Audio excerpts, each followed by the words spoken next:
Bonjour à tous. J'ai avec une grande joie la possibilité de présenter dans cette vidéo mon travail de recherche sur lequel je compose depuis plus de 2 ans et dont je suis très fier.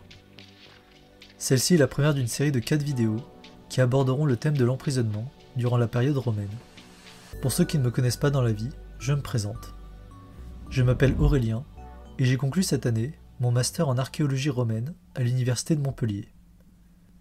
Mon sujet de mémoire s'étala sur 2 ans et abordait la question de l'emprisonnement public durant la période romaine, l'emplacement de ces bâtiments et leurs caractéristiques architecturales. C'est donc avec un grand plaisir que je fais cette vidéo, qui sera une introduction à ce thème, révélant les problématiques et les sources sur lesquelles je me suis appuyé. Pour une fois, les sources de cette série de vidéos ne seront pas dans la description, car trop nombreuses. J'ai donc décidé de mettre en libre téléchargement les 2 volumes de mon mémoire dans ma 4e vidéo, qui clôturera le sujet. Pour les plus anciens qui me suivent, vous savez que j'ai déjà réalisé une vidéo sur le thème de l'emprisonnement durant l'Antiquité romaine, il y a 2 ans. Je ne vais pas revenir sur cette vidéo, car la majeure partie de ce qui est annoncé est encore d'actualité, mais j'éclaircirai de nombreux points sur lesquels je n'avais pas de réponse à l'époque, en raison du manque de données que j'avais. Cette vidéo présentera donc le sujet de façon globale, ainsi que la manière dont j'ai réalisé ce mémoire. La deuxième traitera de l'emprisonnement militaire, des soldats à la charge de ces lieux, et les prisons dans les camps. La troisième montrera la répartition de ces lieux dans les territoires contrôlés par Rome et les différences provinciales. Et la dernière vidéo sera consacrée à l'architecture de ces bâtiments et les éléments permettant de les identifier. Voilà pour les explications. Nous pouvons donc maintenant commencer la vidéo. Lorsque l'on se penche sur un sujet relatif à une période antérieure, il est toujours bon d'étudier les textes qui abordent ce thème pour mieux le comprendre, mais aussi connaître la vision que les contemporains avaient à cette période. Dans le cas de l'emprisonnement et des lieux de détention publics, les sources sont nombreuses, mais l'une des plus importantes, bien que très courte, est celle de l'auteur Vitruve. Cet homme fut l'un des grands architectes de la fin de la République et du début de l'Empire, et il laissa un traité relatif à l'architecture, du nom de De Architectura. Dans son livre 5, l'auteur fait référence aux prisons, qui doivent être associées au forum, au même titre que l'aérarium ou la curie. L'auteur montre ainsi l'importance de ce bâtiment public, en le mettant au même niveau que celui contenant le trésor de la ville, ou celui dans lequel se réunissaient les hommes politiques. C'est ce court passage qui insuffla la recherche dans ce domaine, pour les premiers chercheurs voulant se pencher sur cette thématique. L'historien Théodore Mommsen, à la fin du XIXe siècle, rédigea un chapitre, dans son livre traitant du droit romain, qui n'abordait cependant que la question pénale de l'emprisonnement, mais qui insuffla à beaucoup d'autres chercheurs, qui se servirent de cette base, pour élargir le champ de la recherche. À partir du XXe siècle, l'archéologie fit son entrée dans la partie, et son essor considérable aux anciens territoires contrôlés par Rome va accentuer les nombreuses découvertes dans le domaine carcéral. Ainsi, durant ce siècle, c'est sur près d'une dizaine de sites que furent identifiées des prisons, bien que le doute plane encore sur certaines d'entre elles. Une importante littérature scientifique va alors se développer, avec la publication de nombreux livres, comme celui de Yen Rivière, Andrea Lovato, ou encore celui de Torrejon Pilar Pavón, sur lequel je me suis grandement appuyé pour la rédaction de ce mémoire. La recherche dans ce domaine est encore d'actualité, car pour la première fois, en 2022, un ouvrage fut exclusivement dédié à une prison romaine, celle de Rome.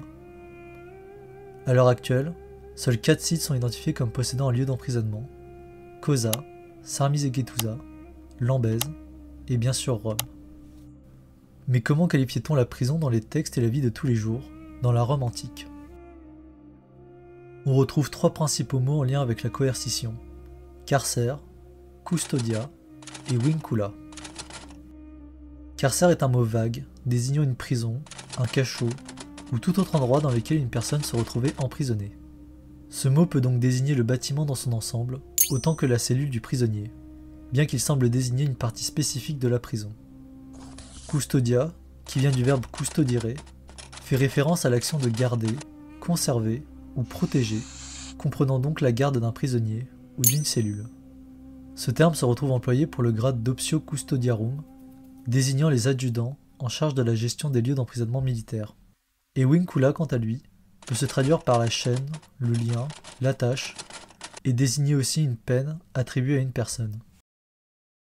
Ainsi, bien que ces 3 mots fassent référence à la prison, On décompte une multitude de particularités entre chacun dans le domaine de la coercition. L'un renvoie sans équivoque au lieu d'emprisonnement, le second à l'action de garder un détenu, et le dernier désigne les chaînes l'empêchant de s'enfuir.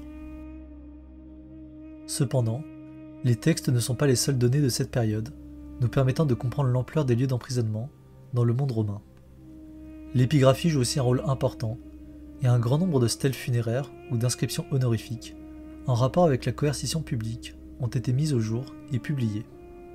Ainsi, en compilant les données primaires que sont les textes et les inscriptions, avec les sources secondaires qui comprennent des études et des recherches contemporaines, on se retrouve avec 121 fiches ayant un lien avec l'emprisonnement public, réparties sur 82 sites. Ces fiches se répartissent en 3 grandes familles: textuelles, qui représentent la majorité des données, épigraphiques et archéologiques. Pour organiser le travail et mettre en relation ces données, j'ai dû créer 3 corpus ayant chacun des données spécifiques avec un numéro d'attribution pour s'y retrouver plus simplement. Ainsi, malgré une bibliographie contemporaine importante et une abondance de mentions dans les textes antiques et épigraphiques, on ne retrouve qu'une dizaine de sites sur lesquels une prison aurait été fouillée archéologiquement. Ce manque de données est dû à la complexité d'identifier de tels bâtiments. Bien que les textes offrent de nombreuses informations sur ces édifices, l'archéologie peine à les retrouver sur les forums des villes, problème que l'on retrouve aussi dans les camps militaires. Pourtant, les textes attestent la présence de prisons dès la période monarchique de Rome. En effet, le Carcer Tullianum, la prison de l'Ourbs, porterait ce nom en référence au roi Tullius qui la fit creuser, d'après Varron. Bien qu'une prison dût exister à cette période, l'étude stratigraphique sous le dallage de ce bâtiment ne permet de remonter sa construction en dur qu'à partir du IIIe siècle avant Jésus-Christ. C'est à partir de la période républicaine que la présence de prisons va se développer à travers toute la péninsule italienne, et très rarement dans les autres provinces. Il faudra attendre alors la période impériale pour voir une présence sur l'ensemble du territoire contrôlé par Rome. Grâce aux datations, on peut constater 2 grandes périodes où ces prisons sont mentionnées par l'épigraphie ou les textes. La première est entre le IIIe et le IIe siècle avant Jésus-Christ et correspond aux nombreuses guerres en Italie qui obligèrent à incarcérer des prisonniers. La seconde est entre 100 à 250 après Jésus-Christ et est relative aux martyrs des chrétiens. La religion chrétienne en lien avec un lieu d'emprisonnement est bien présente dans les textes mais demeure presque invisible dans les inscriptions, et la seule découverte à ce jour fut retrouvée à Éphèse et concerne l'Empire romain d'Orient. L'épigraphie, cependant, se révèle être la source prédominante pour étudier l'emprisonnement en contexte militaire, mais nous verrons cela dans la prochaine vidéo.